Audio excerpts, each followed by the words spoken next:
My self Rajkumar Sharma. आज हम discuss करेंगे 11th chapter journal entry. Journal entry के क्या रूल्स रेगुलेशन हैं वो आज हम डिस्कस करेंगे। देखिए, जर्नल एंट्री बनाने के लिए कुछ ट्रेडिशनल रूल्स थे पहले, जिनको हम गोल्डन रूल ऑफ अकाउंटिंग भी बोलते थे, जिसमें पहला था आपका debit what's comes in and credit what's goes out. उसके बाद सेकंड रूल था उसमें debit the receiver credit the giver. And third rule था debit all expense and losses credit all income and gain. तो इस बेसिस पे भी हम पहले जर्नल एंट्री बनाया करते थे, लेकिन अब कुछ मॉडर्न रूल्स जो है वो इंट्रोड्यूस हुए हैं और उन मॉडर्न रूल्स के बिहाफ पे हम जर्नल एंट्री बड़े आराम से, बड़े आसानी से और बड़े सही तरीके से हम बना सकते हैं। और बड़े ही सिंपल तरीके से ये रूल जो है दिखाए गए हैं। अब देखिए, जर्नल एंट्री बनाने का ये जो रूल है, नेम ऑफ अकाउंट, क्या डेबिट होगा क्या क्रेडिट होगा। देखिए, पहला है assets expense losses. Assets expense losses अगर ये इंक्रीज कर रहे हैं, अगर ये इंक्रीज कर रहे हैं तो डेबिट होंगे, और अगर ये डिक्रीज हो रहे हैं तो क्रेडिट होंगे। कैपिटल, लायबिलिटी, रेवेन्यू, प्रॉफिट, अगर ये डिक्रीज हो रहे हैं तो ये डेबिट होंगे और इंक्रीज हो रहे हैं तो क्रेडिट होंगे। यानी सबसे पहले आपको क्या करना है, जो भी ट्रांजेक्शन आपको गिवन है उस ट्रांजेक्शन को बाइफ्रिकेट करना है आपने अकाउंट्स में, कि किन किन अकाउंट्स में वो ट्रांजेक्शन डिवाइडेड है। तो जो नंबर्स ऑफ अकाउंट्स हैं उसमें फिर उनमें देखना है कि उनमें कोई एसेट है, एक्सपेंस है, लॉस है, कैपिटल है, लायबिलिटी है, रिवेन्यू है, प्रॉफिट है, तो उसके हिसाब से उसको डेबिट और क्रेडिट करना है। देखिए, जैसे फॉर एग्जांपल एक ट्रांजेक्शन है हमारे पास, स्टार्टेड बिजनेस विद रुपी 50,000। अब देखिए, 50,000 से हम बिजनेस स्टार्ट करने जा रहे हैं, तो इस ट्रांजेक्शन में दो अकाउंट आपके इन्वॉल्व हैं। एक तो है आपका कैश अकाउंट और दूसरा है capital. One is cash and second is capital. दो अकाउंट इस ट्रांजेक्शन के अंदर इन्वॉल्व है। Started business with rupee 50,000, 50,000 rupees से हमने बिजनेस स्टार्ट किया, तो बिजनेस में पैसा आया तो वो कैश है, और जिस पैसे से बिजनेस स्टार्ट होता है वो आपकी कैपिटल बन जाती है। तो देखिए, जो कैश है वो आपकी एसेट्स है और कैपिटल आपकी लायबिलिटी है। अब इसमें कैश आपका इंक्रीज हो रहा है और लायबिलिटी भी यानी कैपिटल भी आपकी इंक्रीज हो रही है। स्टार्टेड बिजनेस रुपी 50,000 में आपका कैश भी इंक्रीज हो रहा है, आपकी कैपिटल भी इंक्रीज हो रही है। और कैश आपकी एसेट है, और एसेट जब भी इंक्रीज होती है तो क्या होगी, वो डेबिट, यानी एसेट्स आपकी डेबिट होगी। और लायबिलिटी जब भी इंक्रीज होती है तो वो क्या होगी, क्रेडिट। यानी यहां से हमें ये पता लग गया कि इस ट्रांजेक्शन में क्या डेबिट होगा क्या क्रेडिट होगा, बड़े आराम से। अब देखिए, सेकंड ट्रांजेक्शन हम लेके चलते हैं, गुड्स परचेज रुपी 10,000। अब इसमें दो अकाउंट इन्वॉल्व हैं। गुड्स खरीदी है हमने 10,000 की, तो एक इसमें गुड्स है और सेकंड है आपका कैश, यानी गुड्स बिजनेस में आई है और कैश गया है। गुड्स परचेज किया आपने तो गुड्स बिजनेस में आई है और कैश गया है, दोनों एसेट है। ये भी आपका एसेट्स है और ये भी आपका एसेट है। गुड्स आपकी इंक्रीज हो रही है, कैश आपका डिक्रीज हो रहा है। तो एसेट जब इंक्रीज होती है तो डेबिट और डिक्रीज होती है तो क्रेडिट। यानी इसमें आपका गुड्स डेबिट होगा और कैश आपका क्रेडिट होगा। लेकिन गुड्स के लिए हम एक वर्ड यूज करते हैं, परचेज अकाउंट। गुड्स के लिए वर्ड क्या यूज करेंगे हम, परचेज अकाउंट, एक वर्ड इसके लिए यूज होगा, परचेज अकाउंट। अब देखिए, थर्ड ट्रांजेक्शन है आपकी गुड्स सोल्ड। गुड्स हमने बेची है, गुड्स सोल्ड रुपी 5,000। 5,000 की हम गुड्स बेच रहे हैं, तो इसमें भी दो अकाउंट आपके इन्वॉल्व हैं। एक तो आपका गुड्स है और दूसरा आपका कैश है। यानी गुड्स आपकी गई है बिजनेस से और कैश आपका बिजनेस में आया है। दोनों आपकी एसेट्स हैं, ये भी आपकी एसेट है, ये भी आपकी एसेट है।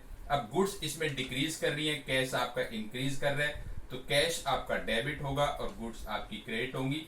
लेकिन गुड्स जब भी बेचते हैं उसके लिए हम लिखते हैं अकाउंट सेल अकाउंट, हम ओपन करते हैं। अब देखिए, नंबर 4 ट्रांजेक्शन, रेंट पेड रुपी 6,000।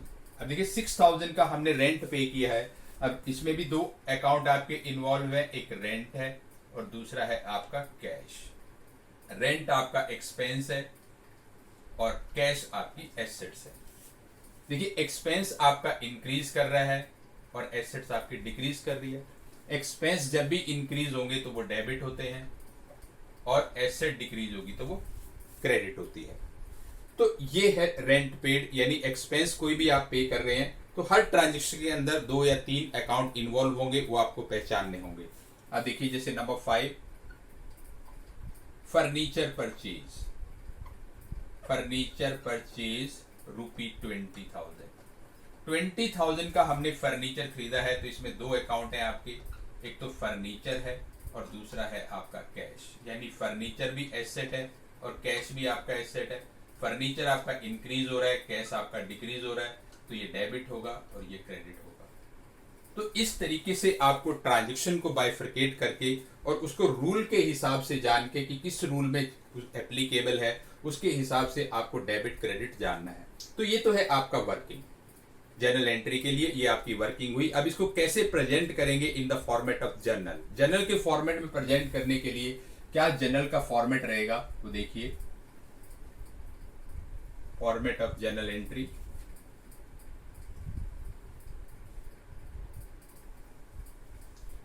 ये आपका जर्नल का फॉर्मेट। सबसे पहला कॉलम है आपका डेट या serial number, then particular, ledger folio, debit amount, credit amount. ये आपका जर्नल एंट्री का फॉर्मेट है। डेट या serial number, particular, ledger folio, debit amount, credit amount. Ledger folio में आपने कुछ नहीं लिखना है, ये खाली रहेगा, ये पार्ट ऑफ फॉर्मेट। अब देखिए जैसे पहली ट्रांजैक्शन थी आपकी स्टार्टेड बिजनेस विद ₹50,000। अब इसको हमने प्रेजेंट करना है जर्नल में, तो कैसे प्रेजेंट करेंगे, इसमें डेबिट क्या हुआ था, कैश, तो डेबिट की हमेशा पहले लिखा जाएगा। तो यहाँ पे लिखेंगे हम कैश अकाउंट A/C डेबिट, ये एक ही लाइन में आना चाहिए, सिंगल लाइन में आना चाहिए।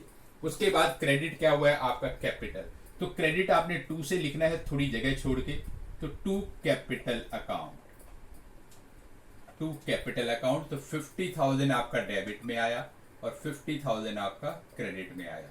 और इसकी नरेशन लिखनी बहुत जरूरी होती है, नरेशन यानी समरी ऑफ द ट्रांजेक्शन। और नरेशन में लिखेंगे आप being started business with cash, being started business with cash, यानी जो भी आपकी ट्रांजेक्शन है उसकी समरी जो है वो आपकी नरेशन हो जाएगी। अब देखिए सेकंड जर्नल एंट्री, ये आपकी फर्स्ट जर्नल एंट्री कंप्लीट हो गई।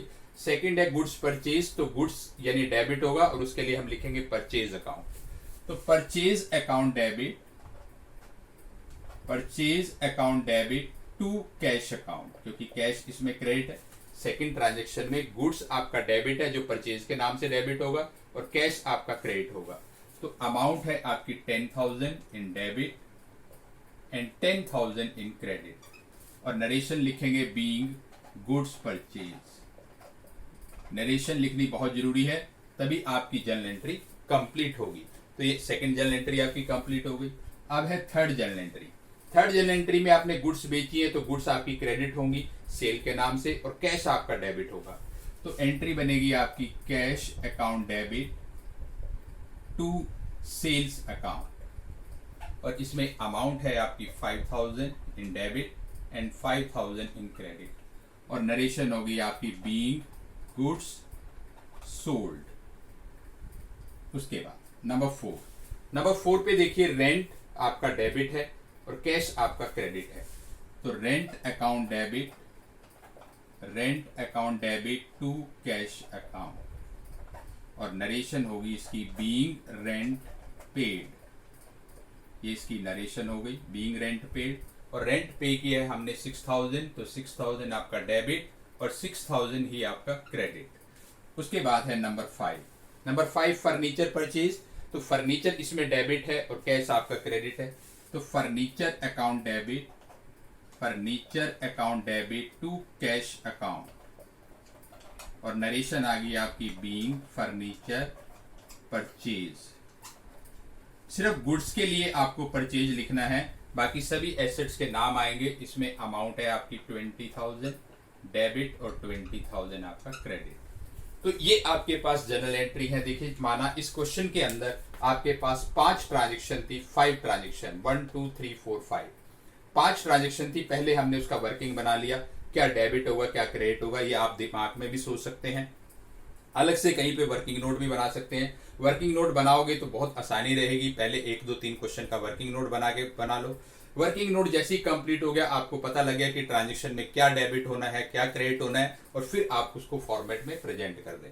अब देखिए कई बार क्या होता है कि ट्रांजेक्शन में नेम दिया होता है, जैसे माना एक ट्रांजेक्शन है गुड्स परचेज फ्रॉम मोहन ₹30,000। अब मोहन से हमने 30,000 की गुड्स परचेज की है, तो देखिए इसमें 2 अकाउंट हैं, एक तो आपका गुड्स है और एक आपका मोहन है, 2 अकाउंट है इसमें। तो मोहन इसमें लायबिलिटी है, गुड्स आपकी एसेट है, यानी गुड्स आई है लेकिन पेमेंट नहीं की। जब भी नेम मेंशन होगा इट मींस वो उधार की एंट्री है। तो गुड्स आपकी इंक्रीज कर रही है और लायबिलिटी भी आपकी इंक्रीज कर रही है। तो जब भी गुड्स इंक्रीज होंगी तो ये डेबिट होगा परचेज के नाम से, और लायबिलिटी इंक्रीज हो रही है तो वो क्रेडिट होगा। तो यानी एक जनरल एंट्री और हम यहाँ पे बना सकते हैं, जैसे परचेज अकाउंट डेबिट और टू मोहन, यानी कैश की जगह अब मोहन आ गया। अच्छा, नाम के साथ आप अकाउंट भी लगा सकते हो, और अकाउंट लगाओगे तो आप अपोस्ट्रोफी एस लगाओगे, मोहन्स अकाउंट, अदरवाइज नेम के साथ अकाउंट नहीं लगाओगे। तो यहाँ नरेशन आ गई इसकी, being goods purchase from Mohan. तो ये आपकी ट्रांजेक्शन आ गई, और इसमें अमाउंट हम लेके चले हैं 30,000। तो 30,000 आपका डेबिट और 30,000 आपका क्रेडिट, और लास्ट में इसको आप टोटल कर सकते हैं, दोनों साइड आपकी इक्वल आएंगी। तो लास्ट में आप इसका टोटल कर दीजिए। देखिए 50, 60, 65, 71, 91, 91 और 121, 1,21,000, और ये भी 1,21,000। चेक कर लेते हैं, 30, 50, 56, 61, 71, 71 और 50, 121, दोनों साइड आपकी इक्वल हैं। तो ये जनरल एंट्री के आपके फॉर्मेट है, ये जनरल एंट्री के आपके रूल हैं। इस तरीके से आप जनरल एंट्री बना सकते हो। एक बार फिर मैं आपको बता दूं कि जनरल एंट्री बनाने के लिए ये आपके मॉडर्न रूल हैं। मॉडर्न रूल में क्या होता है कि आपको ट्रांजेक्शन को पढ़ना है, ट्रांजेक्शन को पढ़ने के बाद उसको बाइफरकेट करना है कि कौन कौन से अकाउंट उस ट्रांजेक्शन में इन्वॉल्व है, जैसे हमने अकाउंटिंग इक्वेशन में किए थे। अकाउंटिंग इक्वेशन में भी हम ट्रांजेक्शन को पढ़ के ये देखते थे कि कौन कौन से अकाउंट इसमें इन्वॉल्व है, क्या बिजनेस में आ रहा है, क्या बिजनेस से जा रहा है। तो देखिए जैसे एसेट्स है, एक्सपेंस है, लॉस है, अगर वो इंक्रीज हो रहे हैं तो डेबिट होंगे, डिक्रीज हो रहे हैं तो क्रेडिट होंगे। ऐसी आपका कैपिटल, लायबिलिटी, रेवेन्यू, प्रॉफिट, अगर ये डिक्रीज है तभी डेबिट होंगे और इंक्रीज है तो ये क्रेडिट होंगे। जैसे ट्रांजेक्शन वाइज मैंने आपको समझाया है, ये ट्रांजेक्शन थी स्टार्टेड बिजनेस विद ₹50,000, इसमें 2 अकाउंट इन्वॉल्व है, कैश एंड कैपिटल। कैश आपकी एसेट है, कैपिटल आपकी लायबिलिटी है। कैश आपका इंक्रीज हो रहा है, एसेट इंक्रीज हो रही है तो डेबिट एज पर रूल, और कैपिटल भी इंक्रीज हो रही है तो इंक्रीज जब कैपिटल होती है तो वो क्रेडिट हो जाती है। तो ये रूल है, यानी ये आपकी वर्किंग है एज पर रूल। रूल को दिमाग में बिठाना है, उसके बाद वर्किंग बनानी है, और फिर आपने जर्नल एंट्री में उसको ड्राफ्ट कर देना है। ये आपका जर्नल एंट्री का फॉर्मेट है। डेट या सीरियल नंबर, पर्टिकुलर, एलएफ आपका बिल्कुल खाली रहेगा, डेबिट अमाउंट और क्रेडिट अमाउंट, और लास्ट में इसको टोटल कर देंगे। तो ये जर्नल एंट्री के सिंपल मॉडर्न रूल है। आज के लिए इतना ही।